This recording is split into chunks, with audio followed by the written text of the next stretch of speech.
ಒಬ್ಬ ಹುಡುಗ ಇಬ್ಬರು ಹುಡುಗಿಯರು ಟ್ರಯಾಂಗಲ್ ಲವ್ ಸ್ಟೋರಿ ಇದು. ಮೊದಲಿಗೆ ನಡೀತಾ ಇತ್ತು ಚಾಟಿಂಗ್, ಆಮೇಲೆ ಫೈಟಿಂಗ್ಗೆ ಕನ್ವರ್ಟ್ ಆಯ್ತು. ಅವನ ಜೊತೆ ಚಾಟ್ ಮಾಡಬೇಡ ಅಂತ ಹುಡುಗಿಯರ ಮಧ್ಯೆ ಕಿರಿಕಾಯ್ತು. ಇಬ್ಬರು ಹುಡುಗಿಯರ ನಡುವೆ ಕಿರಿಕಾಗ್ತಾ ಇದ್ದಂತೆ ವಾರ್ಡನ್ಗೂ ಕೂಡ ಸಂಕಷ್ಟ ಎದುರಾಯಿತು.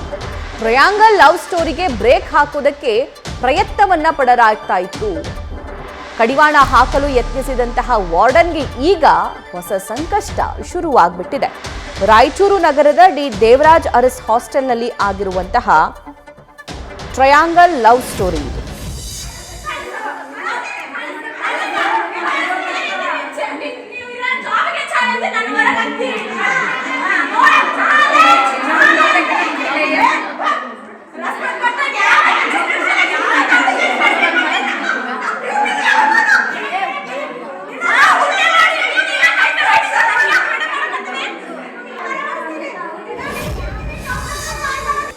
ಸರ್ ಅವರು ಕೆಲವು ಈಗ ನೀರಿನ ಸಮಸ್ಯೆ ನಾನು ಸಾಲ್ವ್ ಮಾಡ್ಕೋಬೇಕು ಸರ್. ಆಫಿಷಿಯಲಿ ನಾವು ಮಾತಾಡ್ತೀವಿ, ಅಕ್ಕಪಕ್ಕ ವಾರ್ಡನ್ ಜೊತೆ ಎಲ್ಲರ ಜೊತೆ ನಾವು ಸೇರಿಕೊಂಡು ಚರ್ಚೆ ಮಾಡೋಕ್ಕೆ ಬಿಡೋದಿಲ್ಲ ಸರ್. ಎಲ್ಲರ ಜೊತೆ ಪಕ್ಕದ ವಾರ್ಡನ್ ಜೊತೆ ಜಗಳಕ್ಕೆ ಹೋಗೋದು, ಪಕ್ಕದ ಹಾಸ್ಟೆಲ್ ಸ್ಟೂಡೆಂಟ್ಸ್ ಜೊತೆ ಜಗಳಕ್ಕೆ ಹೋಗೋದು, ಮತ್ತು DO ತಾಲೂಕು ಆಫೀಸರ್ಗೆಲ್ಲ ನಿನ್ಗೆ ಹೆಂಡ್ರು ಮಕ್ಕಳು ಇಲ್ಲೇನು ಈ ಥರ ಎಲ್ಲ ಮಾತಾಡೋದನ್ನು ನಾನು ಅವಾಯ್ಡ್ ಮಾಡಿದ್ದೀನಿ ಸರ್ ನನ್ನ ಹಂತದಲ್ಲಿ.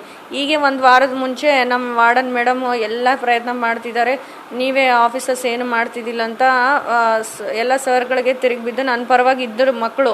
ಯಾವಾಗ ನಾನು ಬುದ್ಧಿವಾದ ಹೇಳಕ್ಕೆ ಚಾಲೂ ಮಾಡಿದೆ, ಹಿಂಗೆ ಮಾಡಬಾರ್ದು, ಇದು ತಪ್ಪು ಅಂತ ಹೇಳಕ್ಕೆ ಚಾಲೂ ಮಾಡಿದೆ. ಅವಾಗ ಏನು ಮಾಡೋಕ್ಕೆ ಶುರು ಮಾಡಿದ್ರು ಸರ್, ನನ್ನ ಮೇಲೆ ಅವ್ರಿಗೆ ನಮ್ಮನ್ನ ಅವರ ಮಧ್ಯೆ ಕೆಲವ್ರ ಮಧ್ಯೆ ನನ್ನ ಮಧ್ಯೆ ಮನಸ್ತಾಪ. ಯಾಕಂದ್ರೆ ನನಗೆ ಮುಂದುವರಿಯೋದು ಇಷ್ಟ ಇಲ್ಲ. ಅವರವರೇ ಈ ಬಗ್ಗೆ ಮತ್ತಷ್ಟು ಲೈವ್ ಡೀಟೇಲ್ಸ್ ನಮ್ಮ ರಾಯಚೂರು ಪ್ರತಿನಿಧಿ ಶ್ರೀಕಾಂತ್ ನೀಡ್ತಾರೆ. ಶ್ರೀಕಾಂತ್, ಊಟ ವಸತಿ ಜೊತೆಗೆ ಒಳ್ಳೆ ವಿದ್ಯಾಭ್ಯಾಸಕ್ಕೆ ಒಳ್ಳೆ ಜೀವನಕ್ಕೆ ಸಾಕ್ಷಿ ಆಗಬೇಕಾಗಿದ್ದಂತಹ ಈ ಹಾಸ್ಟೆಲ್ ಟ್ರಯಾಂಗಲ್ ಲವ್ ಸ್ಟೋರಿಗೆ ಸಾಕ್ಷಿಯಾಗಿದೆ, ರಂಪ ರಾಮಾಯಣ ಆಗಿದೆ. ಏನ್ರಿ ಇದು ಕತೆ?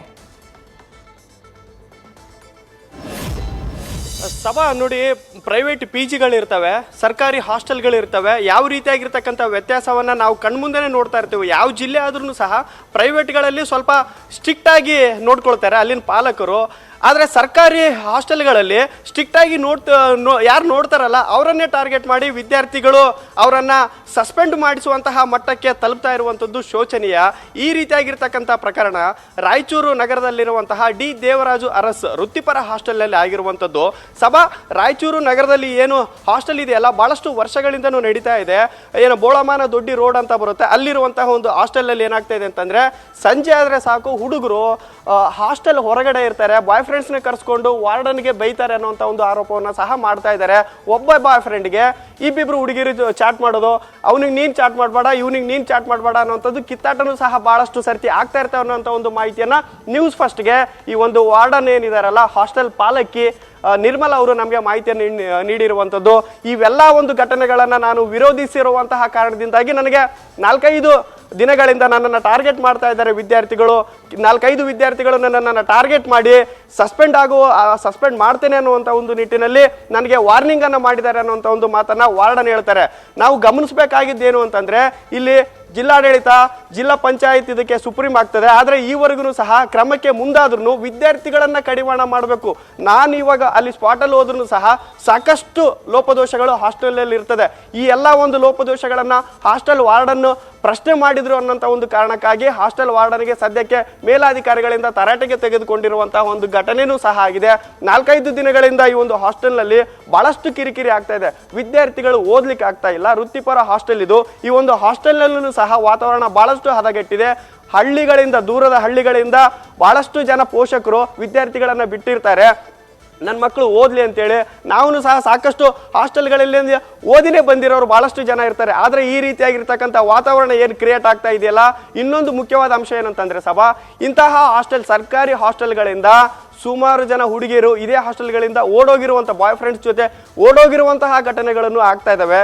ಇವೆಲ್ಲವುಗಳನ್ನು ಕಡಿವಾಣ ಹಾಕಬೇಕಾಗಿರ್ತಕ್ಕಂಥದ್ದು ಜಿಲ್ಲಾಡಳಿತ ಆಗ್ತದೆ.